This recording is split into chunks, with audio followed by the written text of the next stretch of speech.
Ce sont des services restreints, c'est-à-dire qu'en clair, on n'a pas du tout les mêmes services que dans un bureau de poste de plein exercice. Le deuxième élément qu'on a apporté, c'est la question de l'inclusion bancaire. Je vais en dire deux mots parce que pour nous, c'est un élément fondamental.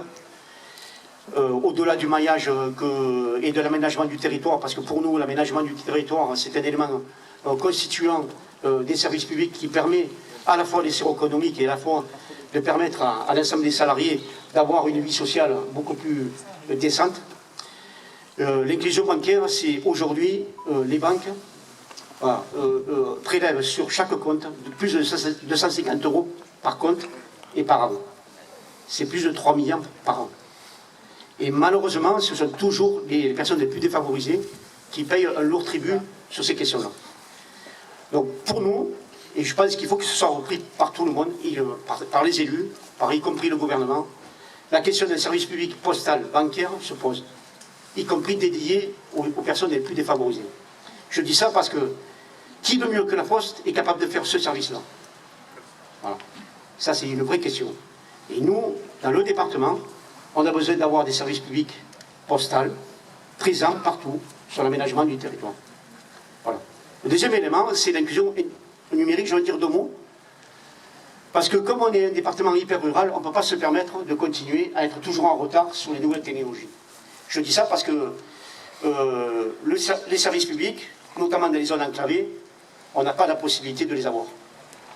Donc qui de mieux que la Poste d'être le pilier fondateur d'une réflexion qu'on doit avoir sur la mise en place de numérique un peu partout, notamment dans les zones enclavées, mais un peu partout dans notre département. Je rappelle qu'il y a 7000 km² donc de superficie, on est 24 habitants au kilomètre carré, c'est dire qu'on est un département hyper rural. Et qu'on ne peut pas raisonner de la même façon quand on est dans un département rural qu'un département urbain. Voilà. Et nous, on a envie de vivre dans notre département parce qu'on aime notre département. On est né ici et on a envie de continuer à vivre.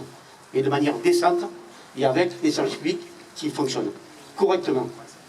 Qui permet, et je vous rappelle que quand même, heureusement qu'on a eu les services publics lors de la crise de 2008, parce que sinon, on aurait sombré comme beaucoup de pays. Aujourd'hui, le service public assoit une économie locale et plus largement régionale et nationale. Donc voilà, aujourd'hui, on est vraiment sur une dynamique, on ne peut plus reculer.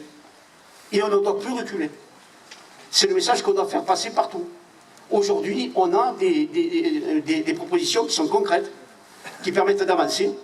L'idée, c'est pas d'être dogmatique, c'est vraiment de construire avec vous, avec les maires, avec les élus, avec la population, qu'on ait un champ revendicatif qui nous permette d'améliorer la situation dans notre département. Voilà, je vais laisser la parole à tout le monde. Et je vous remercie d'être là parce que franchement, ça fait chaud au cœur. Et nous, on avait déjà un peu de baume au cœur parce qu'on sentait que chez les maires et les élus, ça monte très fort sur ces questions-là. Donc, gardez courage, on a besoin d'avoir un peu une petite odeur de victoire, une sonorité qui commence à dire, eh bien, il y a peut-être des choses qui changent. Voilà. Hein, soyez confiants, on a besoin d'être ensemble.